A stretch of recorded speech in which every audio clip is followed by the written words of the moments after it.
Partie 9. La nécessité et l'évidence. L'acceptation d'être au centre.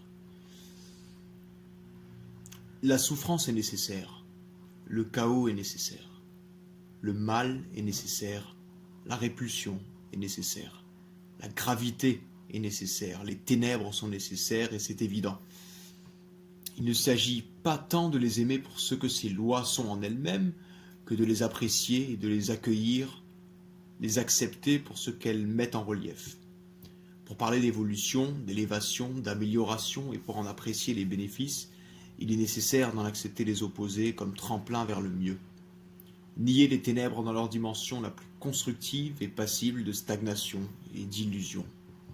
L'important est d'en extirper la nécessité, de transmuter ce qu'elles semblent être pour l'ego en ce qu'elles sont pour notre personnalité, les utiliser comme fond pour remarquer la lumière qui les dissipe et qui peut ainsi se faire discerner. L'ordre naît du chaos. La dualité est sur ce plan nécessaire à la prise de conscience d'une possibilité d'élévation graduelle, car sans opposé, nulle hiérarchie n'est possible et ainsi nulle élévation non plus. Et c'est encore évident. De plus, peut-on vraiment, humainement, imaginer l'unité sans nous référer aux deux par comparaison? Nous ne pouvons qu'y aspirer et y œuvrer, mais non la concevoir de manière réelle, évidemment. Il faut séparer afin de réconcilier de manière optimale. L'erreur n'est qu'une leçon et la leçon est nécessaire à l'œuvre. Le tout est de savoir transmuter, de posséder les clés qui débloqueront l'accès à la claire vue, celle qui nous ouvre l'œil sur le fond et qui sait recevoir la lumière sans en être aveuglé. Accepter le chaos pour ce qu'il est, donc comme nécessité et comme partie intégrante des lois cosmiques, nous permet de trouver la voie du milieu, de demeurer au centre sans tomber dans un positivisme illusoire ou dans l'obscurantisme de la négation. D'ailleurs, pourrait-on concevoir le bien absolu? Par rapport à quoi? Tout accomplissement comporte en lui-même la nécessité d'une résistance sans laquelle il n'existerait pas. Si l'on ne connaissait pas le mal, le bien serait alors bien fade et plat, du moins dans les limites de notre potentiel humain de conception. La réjouissance elle-même émerge des ténèbres de ces obstacles. Si l'on approuve et n'accepte qu'une partie du tout, comment espérer nous y fondre et le comprendre? La prochaine chute de l'homme pourrait même avoir pour élément déclencheur le refus du mal, des épreuves et de la nécessaire résistance comprise dans le chemin vers l'accomplissement, pour ne pas dire dans l'accomplissement lui-même. N'est-il pas merveilleux d'éprouver du soulagement? Mais grâce à quoi? N'est-il pas soulageant de manger quand on a faim? Et cette faim n'est-elle pas en elle-même dérangeante? Mais encore, ne pouvons-nous pas rendre grâce à la faim pour le soulagement vers lequel son rôle est indispensable? Oui, la résistance à notre accomplissement est une grâce et un nécessaire privilège. Bien sûr, nous savons très bien tendre vers le bien, car le désir ardent et infatigable de cette paix profonde ne nous trompe pas. Mais l'on pourrait dire que le mal, par la destruction même qu'il entraîne, participe à l'anéantissement de tout ce qui n'est plus conforme au plan constructif du grand architecte. Oui, le mal en est un ouvrier, un serviteur. Il est inscrit dans la conscience comme régulateur, balise et alarme. Le mal devrait lui-même se sentir trahi du manque de discernement humain de son grand rôle dans l'accomplissement du plan divin. Considérons même le désir brûlant de paix profonde, de sagesse et d'amour qui nous tire et nous élève sans relâche vers la source. Ce désir-là n'est-il pas une nostalgie? Ne brûle-t-il pas dans notre psyché de son inlassable persistance? Ne nous purifie-t-il pas de son feu inextinguible? Ce passé qui nous appelle du futur, ne nous tiraille-t-il pas au point de nous obliger à regarder, comme Janus, dans les deux sens? Si l'on désire tant savoir d'où l'on vient, qui l'on est et où l'on va, nous nous devons d'accepter les réponses, fussent-elles inconfortables, car c'est bien dans cet inconfort que nous avons la grâce et le mérite de retrouver le confort oublié. Accepter l'être éternel et infini, pour ensuite situer le mal en dehors de son joug, est aussi insensé que de combattre le mal par le mal. Cet ouvrier de l'être éternel et infini œuvre à sa complémentarité comme l'intellect se veut complété par le cœur. Le mal ne veut que le bien. Le mal, en fait, ne nous veut que du bien. La suite s'appelle l'évidente nécessité de la vertu, du bonheur, de la paix et de l'amour. Nous allons des ténèbres à la lumière, de la nécessité, de la sévérité à l'amour, à la miséricorde, à la lumière.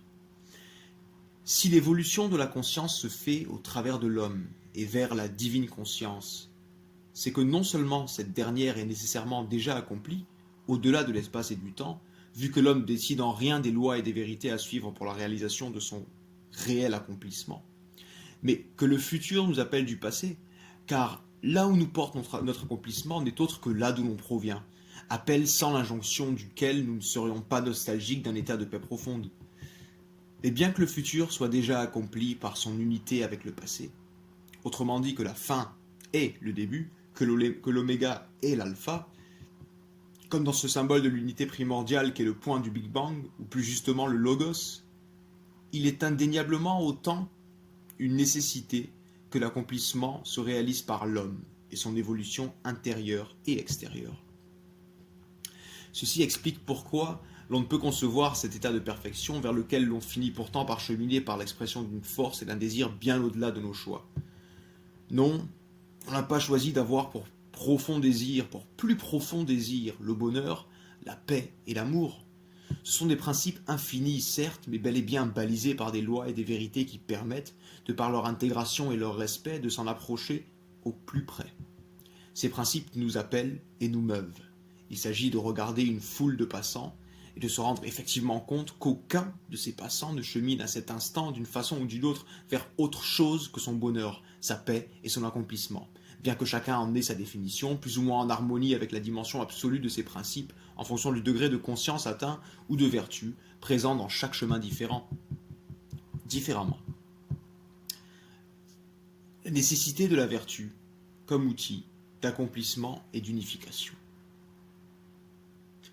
S'il est une unité que l'on se doit de déceler sur notre plan sensible par une attentive étude de l'homme et de la nature, cette unité devrait transparaître au travers des principes qui régissent immuablement la création dans tous ses aspects, du microcosme au macrocosme. Le principe de vie, le principe d'ordre, aussi bien que l'ordre par le chaos, le principe de pensée, d'émotion, de conscience elle-même.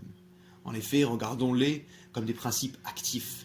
Il ne s'agit pas de signatures et de marques du créateur déposées et laissées à s'entretenir d'elles-mêmes, mais d'un flux continuellement actif, d'un flux intelligent et sous les perpétuels auspices de leur source, donc du grand architecte lui-même. L'unité se trouve aussi dans ce principe que l'autre, comme moi, est aussi sous ces mêmes auspices, et que si ce principe est actif en moi, il est aussi en l'autre. Je recommence cette phrase. L'unité se trouve aussi dans ce principe que l'autre, comme moi, est aussi sous ces mêmes auspices, et que si ce principe est actif en moi, il est aussi en l'autre. L'œuvre d'unification demande ainsi de reconnaître en l'autre le principe, la source, avant sa manifestation individualisée. Ne pourrait-on mieux comprendre l'autre en sachant que nous sommes tous les deux régis par des schémas similaires, voire identiques, et que ces schémas, s'ils sont compris en nous, seraient les traits d'union entre nous deux, comme des traits de ressemblance. Autrement dit, le moyen de communication primordial pour une meilleure connexion avec l'autre.